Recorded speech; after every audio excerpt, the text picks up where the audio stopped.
കുറച്ച് ചെറിയ ചേമ്പ് കിട്ടിയിട്ടുണ്ട്. അപ്പോൾ ഇതുകൊണ്ടൊരു പച്ച പുളിങ്കറി ഇന്ന് ഉണ്ടാക്കാമെന്ന് വിചാരിക്കുകയാണ്. വളരെ ടേസ്റ്റി ആയിട്ടുള്ള ഒരു കറിയാണ്. കാരണം മോരൊക്കെ ഒഴിച്ച് വെക്കുന്നതുകൊണ്ട് വയറിനും നല്ലതാണ്. അപ്പോൾ അത് നമുക്ക് എങ്ങനെയാണെന്നൊന്ന് നോക്കാം.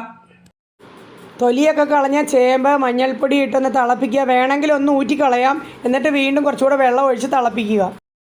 തിളച്ചുകൊണ്ടിരിക്കുന്ന ചേമ്പിലേക്ക് ഞാനൊരു പച്ചമുളകും കുറച്ച് കരിവേപ്പിലയും കൂടി ഇട്ട് വീണ്ടും തിളപ്പിക്കുകയാണ്. ചേമ്പൊക്കെ വെന്തിട്ടുണ്ട്. അപ്പം ഞാൻ ഇപ്പോൾ ഒരു മിക്സിയുടെ ഡ്രൈ ഗ്രൈൻഡറിലേക്ക് ഒരു 4 ടേബിൾ സ്പൂൺ നാളികേരം എടുത്തിട്ടുണ്ട്.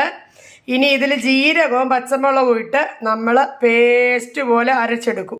ഞാൻ നാളികേരത്തിലേക്ക് 1/4 ടീസ്പൂൺ ജീരകം, പിന്നെ ഒരു 3 പച്ചമുളക്, നമ്മൾ ഓൾറെഡി ഒരു പച്ചമുളക് ഇട്ടിട്ടുണ്ടല്ലോ, 3 പച്ചമുളക്, പിന്നെ 1/2 ടേബിൾ സ്പൂണ് മുളക് പൊടിയും ചേർത്തിട്ടുണ്ട്.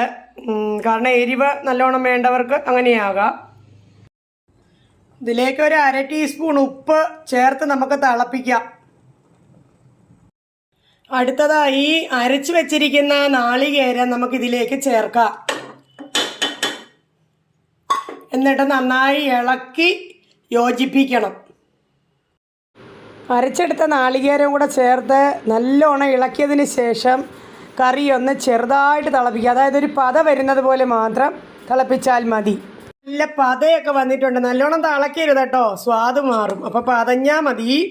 ഇനി ഇതിലേക്ക് നമ്മൾ നല്ല മോര് അല്ലെങ്കിൽ തൈര്, പുളി ഇല്ലെങ്കിൽ തൈര് ഒഴിക്കാം. പുളി ഇല്ലാത്ത തൈരാണെങ്കിൽ തൈരായിട്ട് ഒഴിക്കുക.